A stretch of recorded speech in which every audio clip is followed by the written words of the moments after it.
Այսօրվա ակցիան իրականում մի քանի նպատակ ուներ, ինչպես տեսնում եք, այս ֆեսերը բերել ենք, նվիրել ենք կառավարության ղեկավարին եւ իր թիմին, նաեւ առաջարկում ենք, որ քարոզարշավի ընթացքում օգտագործեն, որովհետեւ հայ հասարակությունը պիտի իմանա, թե ում է ընտրում։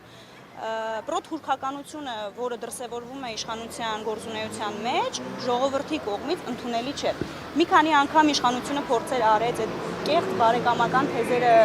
առաջ բերելու, բայց հասկացավ, որ ժողովրդի կողմից իրականում դիմադրություն կա եւ հայ-թուրքական ճակերտյալ բարեկամությունը դեռ շատ հեռու է։ Դրա համար առնվազն որոշակի գործընթացներ կան, որ պիտի արվեն։ Դրա լավագույն օրինակներից մեկը սահմանադրության փոփոխությունն էր, որը խոստացվել էր, որ մինչև մարտ ամիսը պետք է հրապարակվի, դե մեզ հայտնի է, չէ, առնվազն որ որոշակի կետեր, այդ թվում նաև պահանջատիրություն, որը շատ ուղիղ կերպով վերաբերվում է Թուրքիային, սահմանադրության մեջ ուղղակի դրանց մասին չի խոսվում եւ այդ կետերը հանված են ամբողջությամբ, նաև անկախության հռչակագրի մասն է հանված, իսկ մեր ժողովուրդը այդ օրակարգի հետ հաշտ չի։ Պարզապես այս իշխանությունները կարողանում են լավ մանիպուլացնել ու ստել եւ կարծում եմ, որ հիմա շատ ավելի ժողովրդին ավելի տեսանելի է այն, ինչ կատարվում է եւ նաև այս քարոզարշավի ընթացքում բավականին շատ բաներ ակնհայտ են, էլի դառնում այդ մասով։ Առաջարկում ենք այս ֆեսերը անպայման կրեն, վերջին կառավարության նիստին էլ թող կրեն, որ իրենց բարեկամներին եւս մեկ անգամ հաճոյանան, ինչը իրենք շատ սիրում են անել, էլի, օրինակ լավագույն դեպքը Ցեղասպանության թանգարանի տնօրենի աշխատանքից հեռացումն էր, որը մեծ հավանականությամբ իրենցից ոչ մեկ չէր պահանջել, բայց ոնց ասեմ, ուղղակի հաճոյանալու համար փորձեցին դա անել եւ արեցին իրականում, ինչպես նաեւ այստեղ կտեսնեք, որ Ալիևի գիրքը գրկած երջանիկ ժպիտով վարչապետ է կանգնած, ես չգիտեմ, դա Հայաստանի վարչապետն է, չգիտեմ, այս ինքնաթիռը խորհրդանշում է, որ նա շուտով գնալու է եւ իր ժպիտը թող վերցնի, Ալիևի նվիրած գիրքն էլ վերցնի ու գնա իր բարեկամ Ալիևի եւ Էրդողանի մոտ։ Եվ նաև ոնց որ մաղթում ենք հաջորդ ծնունդի համար անպայման հոգեկան առողջություն, որ Հայաստանի փողոցներում քաղաքացիներին չքաշքշի, օգտվելով իր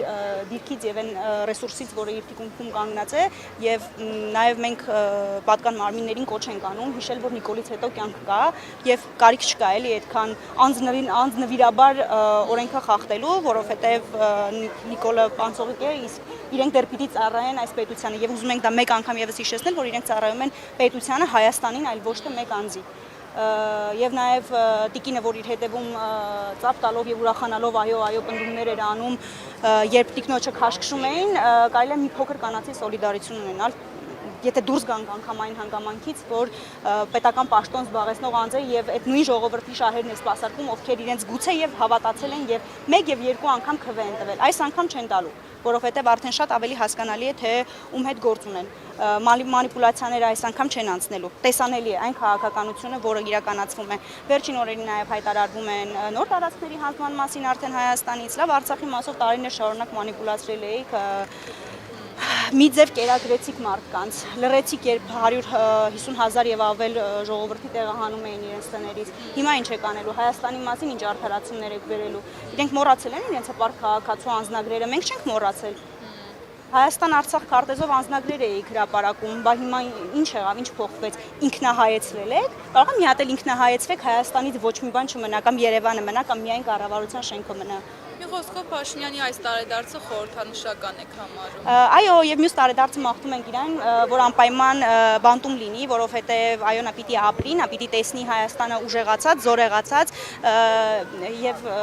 ուրեմն այդ իր նպատակը, հա, թուրքացնելու եւ բոլորին զոհելու, տենց էր, չէ՞, ասում ինչի չեք զոհվել։ Այո, չենք զոհվել, ապրելու ենք, շարունակելու ենք ապրել եւ ուժեղացնելու ենք այս Հայաստանը, որը հունիսի 7-ից հետո լինելու է առանց Նիկոլի։